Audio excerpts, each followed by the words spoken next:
Welcome to conquer IAS MPPSC 2020 president of India Bharat के राष्ट्रपति class आज फर्स्ट है। ठीक है दोस्तों, तो जैसा कि हम आपसे पहले भी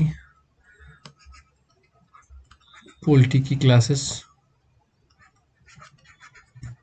चल रही थी, अगर स्टार्टिंग की बात की जाए तो इसमें एक्ट पड़े थे 1773 से 1947 तक, फिर संविधान सभा की, फिर मौलिक अधिकार, फिर राज्य की नीति निर्देशक तत्व, फिर नेक्स्ट मौलिक कर्तव्य। ठीक है, तो इसमें अगर इनमें हम दो में बात करें, तीन में बात करें तो दोस्तों भाग थर्ड बात हो चुकी, भाग फोर्थ बात हो चुकी, भाग फोर्थ का ये बात हो चुका। इसमें आर्टिकल 12 to 35 मौलिक अधिकार, ठीक है। भाग 4 राज्य के निर्देशक तत्व, आर्टिकल 36 to 51 आर्टिकल, और भाग 4 का ए मौलिक कर्तव्य। तो ठीक है दोस्तों, तो आज हम पढ़ रहे हैं भारत के राष्ट्रपति की। तो दोस्तों भारत का हमारे देश में लोकतांत्रिक व्यवस्था अपनाई गई है, लोकतांत्रिक व्यवस्था के साथ साथ में सांसदीय प्रणाली अपनाई गई है। तो भारत में सांसदीय प्रणाली में राष्ट्रपति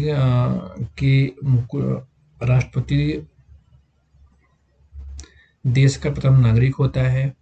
साथ ही संसद में राष्ट्रपति प्लस लोकसभा प्लस राज्यसभा से मिलकर संसद का निर्माण होता है। हमारे यहाँ राष्ट्रपति गणतंत्र का प्रमुख होता है, क्योंकि जैसे संसदीय प्रणाली ब्रिटेन में भी अपनाई गई है, लेकिन वहाँ गणतंत्र में राष्ट्रपति की जो है पद है तो वंशानुगत है, लेकिन हमारे यहाँ राष्ट्रपति का वंशानुगत नहीं है। तो राष्ट्रपति की क्या विशेषाधिकार है, राष्ट्रपति की नियुक्ति के लेखन कैसे होता है, राष्ट्रपति की क्या अधिकार है, विधायी कार्यपालिका कैसे काम करता है, इन सभी का ओवरऑल हम 2-3 क्लासेस में हम राष्ट्रपति को कवर करेंगे, जो कि एमपीपीएससी या अदर एग्जाम के लिए वेरी वेरी इंपॉर्टेंट होगा। ठीक है दोस्तों, तो आज हम पढ़ने वाले हैं भारत की प्रेसिडेंट ऑफ इंडिया, भारत के राष्ट्रपति। तो प्रेसिडेंट, तो संविधान की भाग 5 मैंने आपको 4 तक बता दिया हूँ। ठीक है, तो आर्टिकल 52 to 78 तक संघ की कार्यपालिका का वर्णन है। ठीक है, तो संघ की कार्यपालिका का वर्णन कहाँ है दोस्तों, आर्टिकल 50 to 78। ठीक है, तो संघ की कार्यपालिका में राष्ट्रपति, उपराष्ट्रपति, प्रधानमंत्री, मंत्रिमंडल, महान्यायवादी आता है। तो संघ की कार्यपालिका में 5 व्यक्ति होते हैं, राष्ट्रपति, उपराष्ट्रपति, प्रधानमंत्री, मंत्रिमंडल, महान्यायवादी। ठीक है, तो राष्ट्रपति संविधान भाग में 5 में दिया गया है, आर्टिकल 52 to 52 तक संघ की कार्यपालिका का वर्णन है। संघ की कार्यपालिका में राष्ट्रपति, उपराष्ट्रपति, प्रधानमंत्री, मंत्रिमंडल और महान्यायवादी आता है। ठीक है दोस्तों, नेक्स्ट पॉइंट पढ़ते हैं।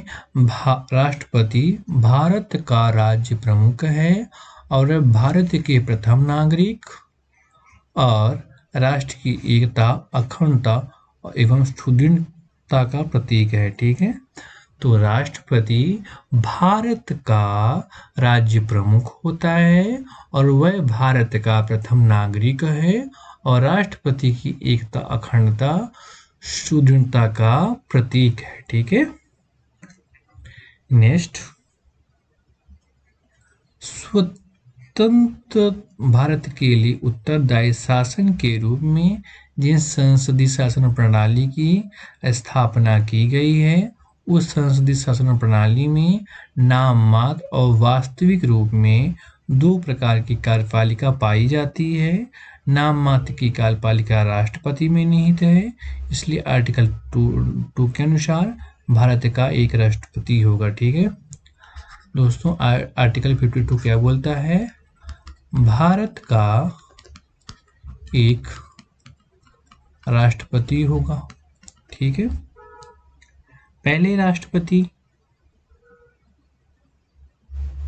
राजेंद्र प्रसाद जी हैं और प्रेजेंट में रामनाथ कोविंद जी हैं, महामहिम रामनाथ कोविंद जी हैं। तो स्वतंत्र भारत के लिए उत्तरदायी शासन के रूप में जिस संसदीय प्रणाली की स्थापना की गई, उस संसदीय प्रणाली में नाम मात्र और वास्तविक रूप में दो प्रकार की कार्यपालिका पाई जाती है। नाम मात्र कार्यपालिका में राष्ट्रपति में निहित है, इसे आर्टिकल 2 के अनुसार भारत का एक राष्ट्रपति होगा। ठीक है, नेक्स्ट पॉइंट, आर्टिकल 52 भारत का राष्ट्रपति होगा।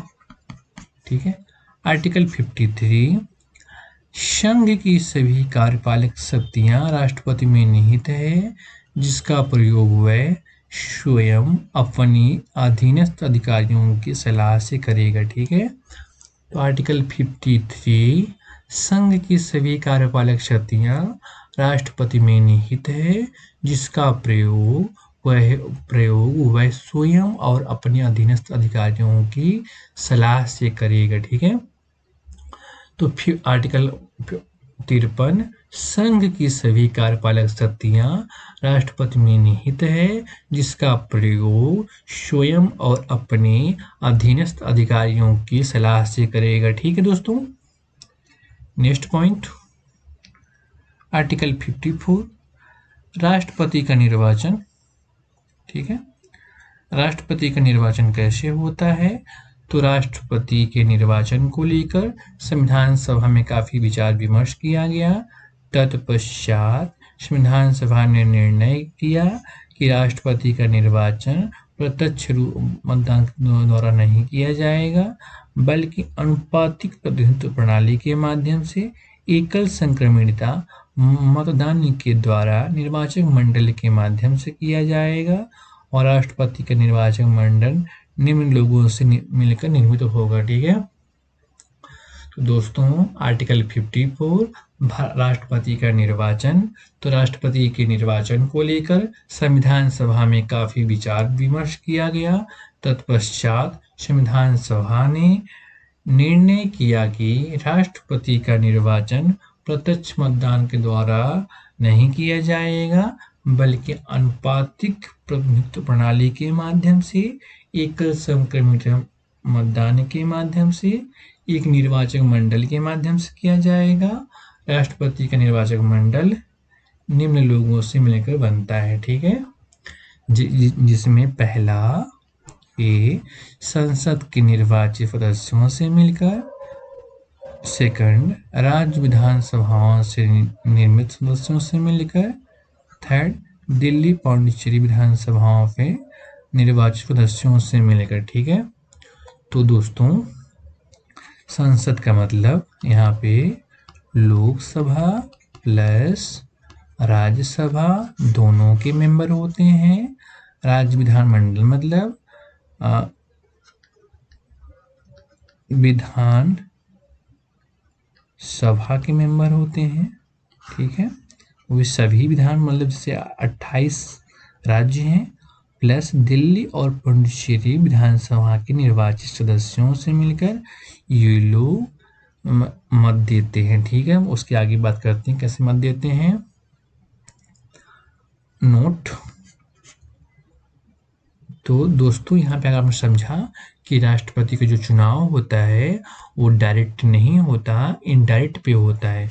डायरेक्ट का होने का मतलब प्रेसिडेंशियल रूल जैसे अमेरिका में है कि राष्ट्रपति का चुनाव डायरेक्ट होता है, मतलब पूरे वो देश से चुनाव उनको डायरेक्ट आप वोट दे सकते हैं, ठीक है।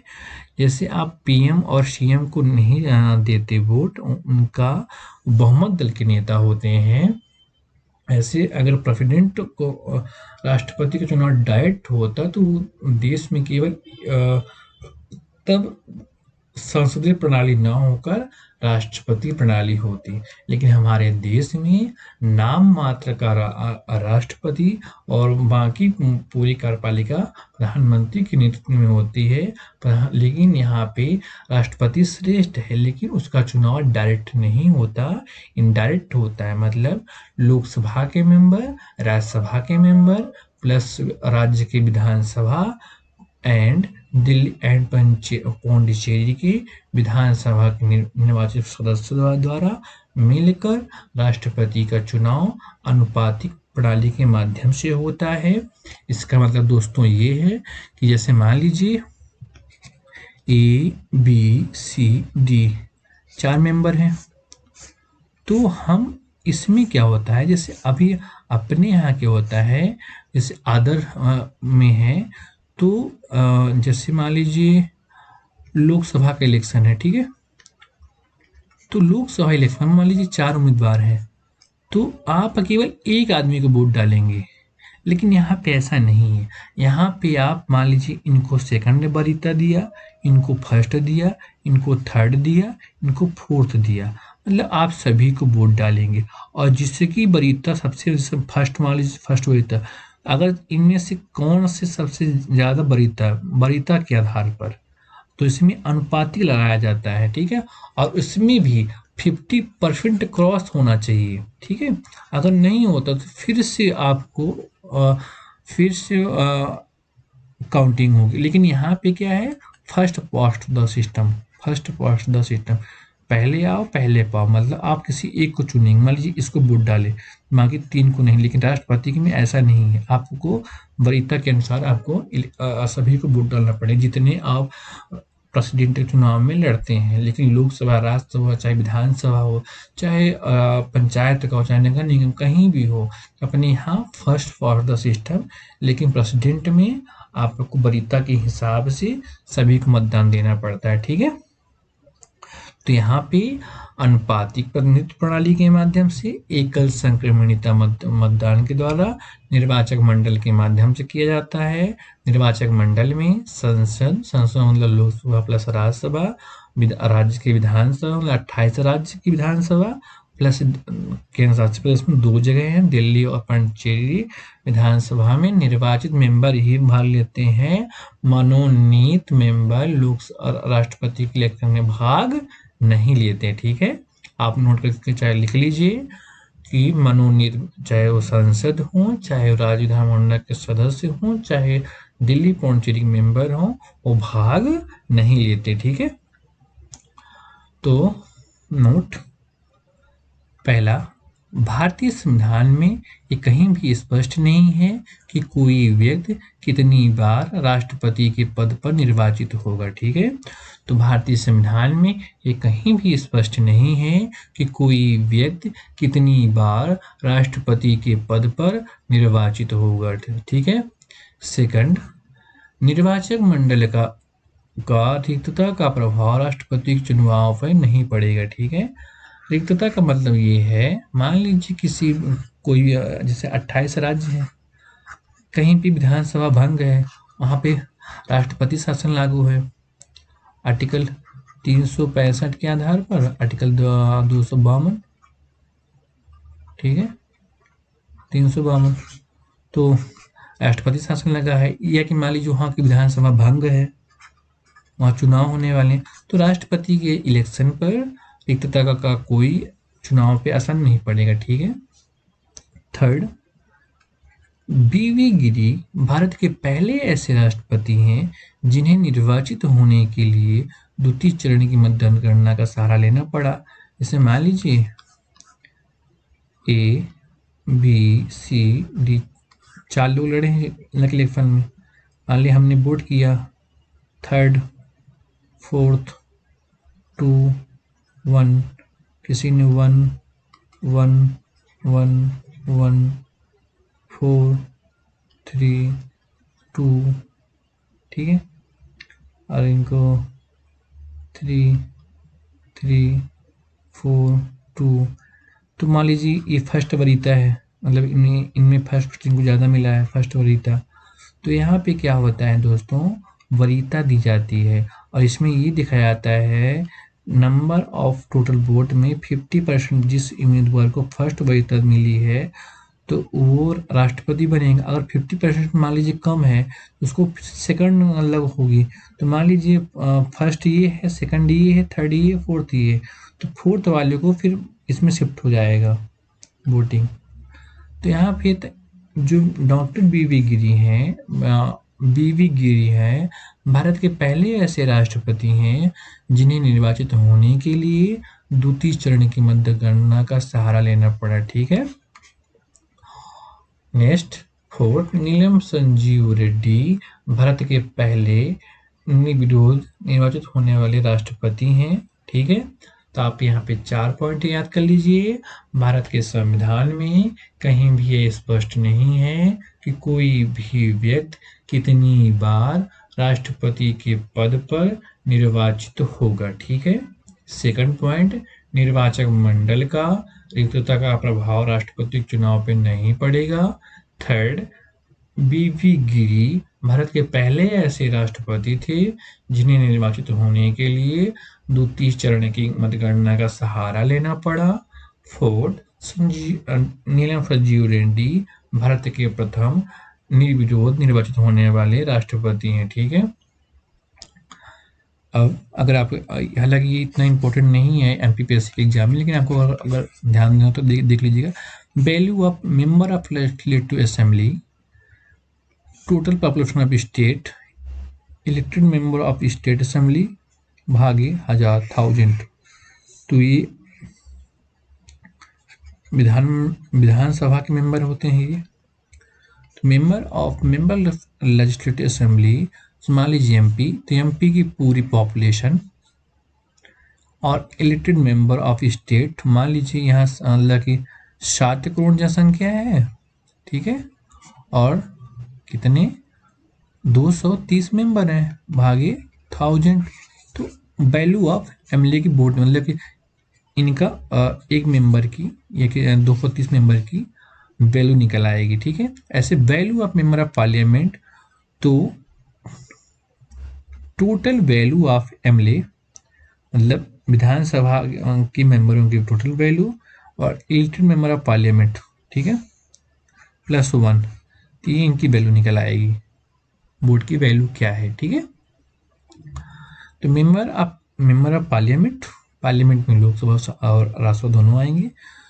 तो टोटल वैल्यू ऑफ विधानसभा और elected member of parliament Lok Sabha plus Rajya Sabha +1 कर दीजिए, आपको निकल आएगा।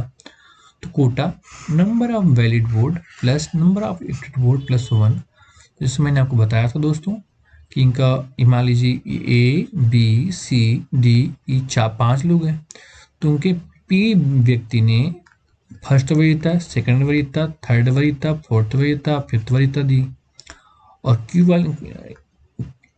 Q ने सेकंड, थर्ड, फोर्थ, फिफ्थ 1, और R ने थर्ड, फोर्थ, फिफ्थ ऐसे ही देते जाएंगे। तो मान लीजिए इनको सपोज करो एग्जांपल के लिए इनको 45,000 वोट वो मिला, इनको ऐसे 35,000, इनको 30,000, इनको 70,500,000 और इनको 2,80,000। तो सपोज करिए, सपोज ये किसी को मिला कितना दोस्तों, ये 15 लाख +1 अपान 1, तो ये 75,000। तो ये जो होता है कोटा जो है number of valid vote plus upon number of elected +1, इससे राष्ट्रपति के इलेक्शन का काउंटिंग ऐसे ही होता है, ये वरीयता के आधार पे होता है। जैसे मान लीजिए फर्स्ट इसको मिला और मान लीजिए इनको कहीं नहीं मिला फर्स्ट, तो ये नहीं, मान लीजिए इनको फर्स्ट, फिर यहाँ फर्स्ट मतलब जो है जिनको सबसे ज़्यादा और प्लस 50% से ज़्यादा वोट मिलता है वही राष्ट्रपति बनता है। अगर नहीं बनता तो फिर इसका वोट इसमें ऐड होगा, फिर इसका वोट इसमें ऐड होगा, जो सबसे ज्यादा वोट पाएगा वही बनेगा राष्ट्रपति। ठीक है, तो नेक्स्ट आर्टिकल 60, संपूर्ण भारतीय संविधान में आर्टिकल 60 के अंतर्गत राष्ट्रपति के शपथ का वर्णन किया गया है, जिसमें वह संविधान के संरक्षक के रूप में शपथ लेता है, लेकिन दूसरी ओर न्यायपालिका की न्यायिक पुनरावलोकन की शक्ति के कारण न्यायपालिका को भी संविधान का संरक्षक कहा जाता है। लेकिन प्रश्न यह उठता है कि न्यायपालिका पुनरावलोकन की शक्ति संविधान में प्रत्यक्ष रूप में नहीं थी, तो न्यायपालिका को प्रदान नहीं करता, बल्कि न्यायपालिका भारतीय संविधान में लिखित होने के कारण संविधान के विभिन्न अनुच्छेद अनुच्छेद 32, 37, 226, 13 के माध्यम से इस शक्ति को अर्जित करता है। लेकिन दूसरी ओर 42वें संविधान संशोधन के द्वारा जब न्यायपालिका की न्यायिक पुनरावलोकन की शक्ति समाप्त हो गई, तो न्यायपालिका का संरक्षण कैसे? देखो दोस्तों, संविधान का संरक्षक किसको बोलते हैं? आपसे डायरेक्ट पूछे जरा संविधान का, क्योंकि ये थोड़ा सा ये जो दोस्तों हैं ये डिबेट का क्वेश्चन है। तो संविधान का संरक्षक प्रेजेंट में किसको बोलते हैं? तो उच्चतम न्यायालय को।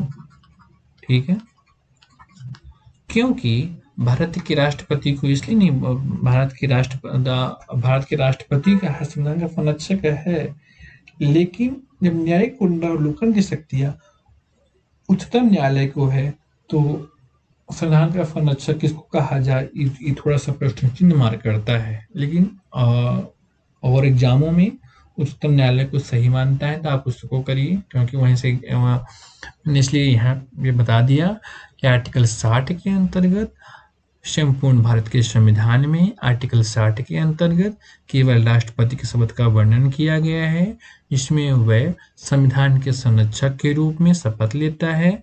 लेकिन दूसरी ओर न्यायपालिका की न्यायिक पुनरावलोकन की शक्ति के कारण न्यायपालिका को संविधान का संरक्षक कहा जाता है। लेकिन प्रश्न यह उठता है कि न्यायिक पुनरावलोकन की शक्ति संविधान में प्रत्यक्ष रूप से न्यायपालिका को नहीं प्रदान की गई है, बल्कि न्यायपालिका संविधान में लिखित होने के कारण संविधान के विभिन्न अनुच्छेद जैसे आर्टिकल 32 संविधान में रिट जारी करता है, आर्टिकल 37 विशेषाधिकार है, आर्टिकल 236 उच्च न्यायालय, आर्टिकल 13 बेसिक स्ट्रक्चर में आधारभूत संविधान का आधारभूत ढांचा, इनमें सुप्रीम कोर्ट ने ये बोला है कि जब जरूरत पड़ेगी तो हम संविधान को समय समय पर डिफाइन करेंगे, संविधान का आधारभूत ढांचा क्या है। तो इनके माध्यम से ये शक्ति अर्जित करता है कि और लेकिन दूसरी ओर 42वें संविधान संशोधन के माध्यम से जब न्यायिक पुनरावलोकन की शक्तियां समाप्त कर दी गई, तो न्यायपालिका का संरक्षक के रूप में कौन है, कैसे है, या डिबेट के ऊपर है। ठीक है, तो नोट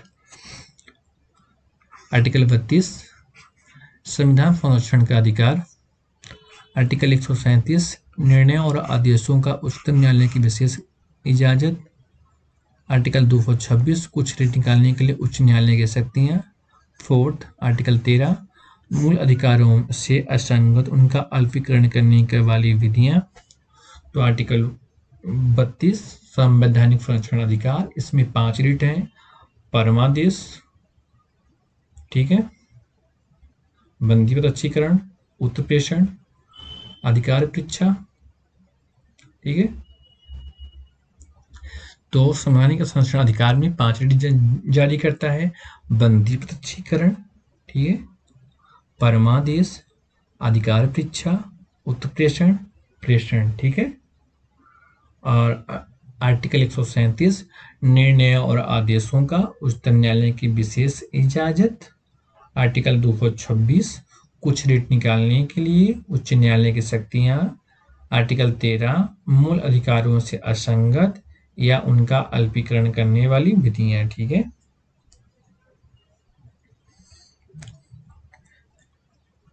आर्टिकल 61 राष्ट्रपति पर महाभियोग, तो नोट फर्स्ट, राष्ट्रपति प्रधानमंत्री की नियुक्ति करता है, बिना मंत्रिपरिषद की सलाह से करता है। ठीक है, तो राष्ट्रपति प्रधानमंत्री की नियुक्ति करता है बिना मंत्रिपरिषद की सलाह पे। ठीक है। सेकंड, राष्ट्रपति मंत्रिमंडल व मंत्रिपरिषद की सलाह नहीं माने तो यह कार्य असंवैधानिक होगा, जो कि न्यायपालिका कहती है। ठीक है, राष्ट्रपति मंत्रिमंडल या मंत्रिपरिषद की सलाह नहीं माने तो ये कार्य असंवैधानिक होगा, जो कि न्यायपालिका कहती है।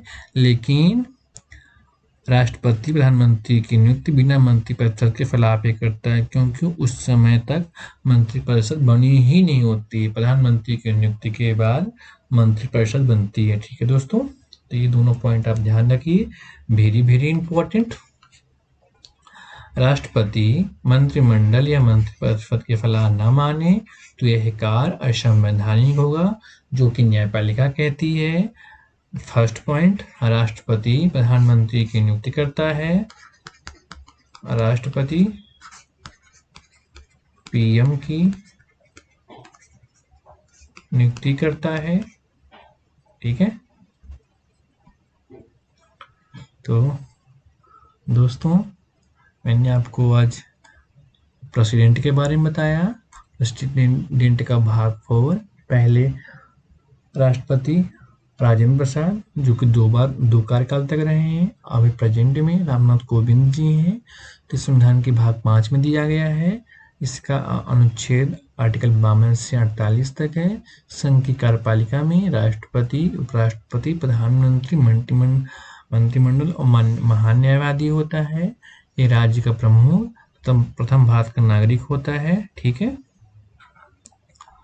फिर संघ की कार्यपालिका राष्ट्रपति में निहित होता है, जिसका प्रयोग स्वयं और अपने अधीनस्थ अधिकारियों को लाभ करता है।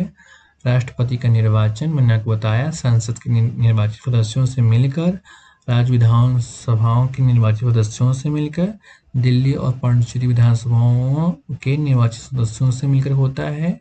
ठीक है, और यह मैंने आपको 4 चीज बताई कि भारत के संविधान में कहीं भी स्पष्ट नहीं है कोई भी व्यक्ति कितनी भी बार राष्ट्रपति पद पर निर्वाचित हो सकता है। लेकिन अमेरिका के संविधान में क्या है दोस्तों, एक व्यक्ति केवल 2 बार से अधिक राष्ट्रपति नहीं बन सकता। लेकिन अपने इंडिया में कहीं भी डिफाइन नहीं है। ठीक है, आपसे क्वेश्चन डायरेक्ट पूछ लेगा, तो अमेरिका में एक ही व्यक्ति 2 बार से अधिक राष्ट्रपति नहीं बन सकता है, लेकिन भारत में ऐसा ये कहीं भी डिफाइन नहीं है। ठीक है, सेकंड, निर्वाचक मंडल की रिक्तता पर राष्ट्रपति के चुनाव पर कोई प्रभाव नहीं पड़ेगा। और थर्ड, बीवी गिरी भारत के पहले ऐसे राष्ट्रपति हैं जिन्हें निर्वाचित होने के लिए द्वितीय चरण की मतगणना का सहारा लेना पड़ा। ठीक है, फोर्थ, नीलम संजीव रेड्डी भारत के प्रथम निर्विरोध निर्वाचित होने वाले राष्ट्रपति हैं। ठीक है, फिर मैंने बता दिया आपको संरक्षक कौन है। फिर ये राष्ट्रपति का महाभियोग, राष्ट्रपति प्रधानमंत्री की नियुक्ति करता है बिना मंत्रिपरिषद की सलाह पर। सेकंड, राष्ट्रपति मंत्रिमंडल मंत्रिपरिषद की सलाह पर ना माने तो कार्य असंवैधानिक होगा, न्यायपालिका कहती है। ठीक है, नेक्स्ट क्लास में हम आगे की चर्चा करेंगे। तो thanks for watching this video, hit the bell icon button, subscribe the channel, like and share the video. बहुत बहुत धन्यवाद दोस्तों।